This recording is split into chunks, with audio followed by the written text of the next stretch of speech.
नमस्कार, आदाब। मैं सदर सैफी और आप देख रहे हैं सैफी 24 न्यूज का हमारा ये खास बुलेटिन। आइए देखते हैं देश व प्रदेश से जुड़ी कुछ खास खबरें।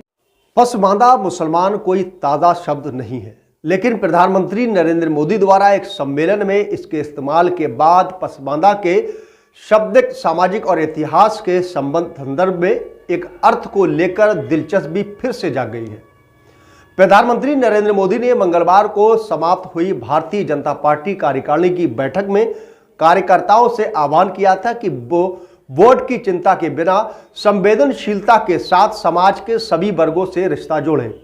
इसी संदर्भ में बोहरा, पसमानदा मुसलमानों और दूसरे तबकों के खास तौर पर जिक्र की बातें कई जगहों पर की जा रही हैं।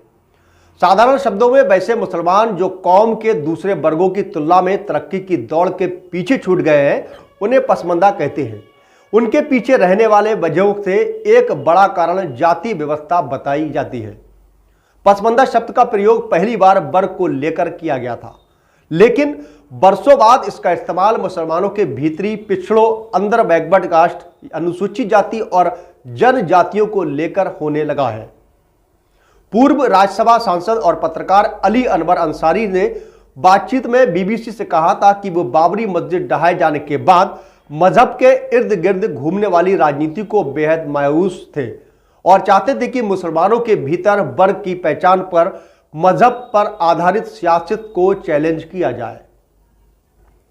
वहीं अली अनवर ने अपने लिए शोध और फील्ड स्टडी कर एक किताब मुसावात की जंग नाम की किताब 1990 के दशक में लिखी थी।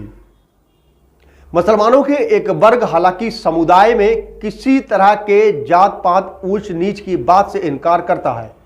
यह कहता है कि इस्लाम बराबरी में यकीन रखने वाला मजहब है, लेकिन सच यह है कि मुसलमानों के भीतर भी जाति व्यवस्था की जकड़ खासी मजबूत दिखाई देती है। इस मुद्दे पर दो बातें अहम हैं। इसमें पहली बात का जिक्र शिवालिया बटुआ जैसी समाज शास्त्रियों का कहना है कि मुस्लिम समाज में जाति व्यवस्था को हिंदू समाज की तुलना में नहीं देखा जाना चाहिए, यानी वे उस तरह के या उस स्तर पर नहीं है कि हिंदुओं के भीतर देखने को मिलता है। दूसरा, जात पात की ये व्यवस्थाएं दक्षिणी एशिया के मुसलमानों के भीतर सीमित है। इसकी वजह से बताई जाती है कि दूसरे धर्म के लोगों ने इसमें बड़ी तादाद हिंदुओं की थी। जब इस्लाम कबूल किया तो पुरानी परंपराओं और कुछ रूढ़ियों को भी साथ लेते आए। इनमें से एक जातिवाद भी है। वहीं कुछ जगहों पर यह तर्क दिया जाता है कि मुसलमानों में जाति का मसला अंग्रेजी हुकूमत पर खड़ा हुआ था। तर्क यह है कि अंग्रेज सरकार ने सरकारी मुसलमानों के साथ मिलकर उसे अंजाम दिया ताकि कौम को बांटा जा सके। उस तरह से तर्क है कि जैसे हिंदू मुस्लिम में जातिवाद के लिए अहम वर्ग देखा जाता है, वैसे ये एक बड़ा मुद्दा हो सकता है। पूर्व के समय में भारतीय मुसलमानों की जाति व्यवस्था के वर्णन के लिए अशराफ, अल्ताफ और अरजात जैसे शब्दों का इस्तेमाल किया करता था। जाने माने समाजशास्त्री इम्तियाज अहमद ने उसकी व्याख्या करते हुए अशराफ यानी उच्च वर्ग जैसे जिसमें वो लोग शामिल हैं जिसके बाप दादा अरब, ईरान और अफगानिस्तान से ताल्लुक रखते थे। इनमें वो हिंदू भी शामिल हैं जो उच्च जाति के थे और उन्होंने इस्लाम को कबूल कर लिया था। यानी अशराफ समुदाय स्वर्ण हिंदुओं की मुस्लिमों में सम्राट समुदायों का प्रतिनिधित्व करता है। इसमें सैयद, शेख, पठान, मुगल पठान, मुस्लिम राजपूत, तागा व त्यागी मुस्लिम, चौधरी मुस्लिम, गह व गौर मुस्लिम शामिल हैं। अदलाफ जो मुसलमान जो निचली हिंदू जातियों को धर्मांतर कर मुस्लिम मजहब में शामिल हुए थे, उसमें धोबी, दर्जी, हज्जाम, बुनकर, जुलाहे, तेली, भिश्ती, रंगरेज शामिल हैं। अलहाज मुस्लिमों में अंसारी, मंसूरी, कासगर, रायन, गुजर, बुनकर, धोबी, घोसी, इदरीसी, नायक, फकीर, सैफी, अलवी, सलमानी जैसी जातियां शामिल हैं।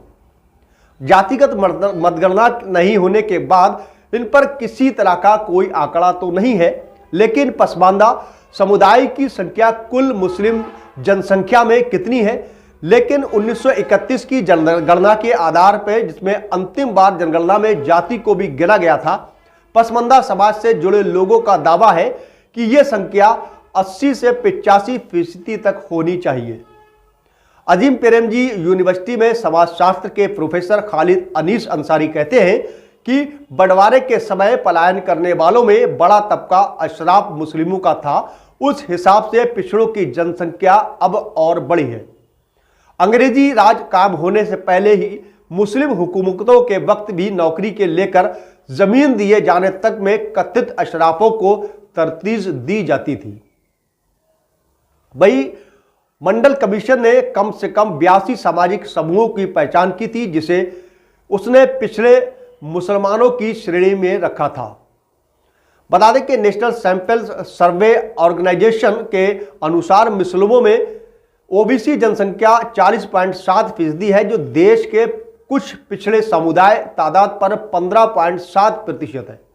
सच्चर कमीशन ने कहा है कि सरकार की जो लाभ उन्हें मिलने चाहिए वो अब तक नहीं मिल पाए हैं, क्योंकि जहां हिंदू पिछड़ों दलितों को आरक्षण का लाभ वही है, ये फायदा मुस्लिम आबादी को भी नहीं मिल रहा है। पसमानदा समाज वाहद नाम ही एक संस्था के अली अनवर करता रहता कहते हैं कि इस तरह से प्रेशर ग्रुप बना जाता है। यह समूह दलित मुसलमानों के लिए SC/ST की तर्ज पर आरक्षण की मांग भी लगातार करता रहा है। पसमानदा समाज का प्रतिनिधित्व करने वालों को लेकर एक दूसरे संगठन भी भारत के दूसरे हिस्सों में काम कर रहे हैं, जैसे ऑल इंडिया बैकवर्ड मुस्लिम मोर्चा, पसमानदा फ्रंट, पसमानदा समाज वगैरह वगैरह। पसमानदा मूवमेंट हालांकि नया नहीं है, इसके संदर्भ में आवाजें आज़ादी से पहले भी सुनी जाती रही हैं, लेकिन अब ये दक्षिण से लेकर पूर्व तक राज्यों तक किसी न किसी शक्ल में सामने दिखाई देते हैं। इस बुलेटिन में फिलहाल इतना ही। देश और प्रदेश से जुड़ी हर खास खबर के लिए देखते रहे सैफी 24 न्यूज।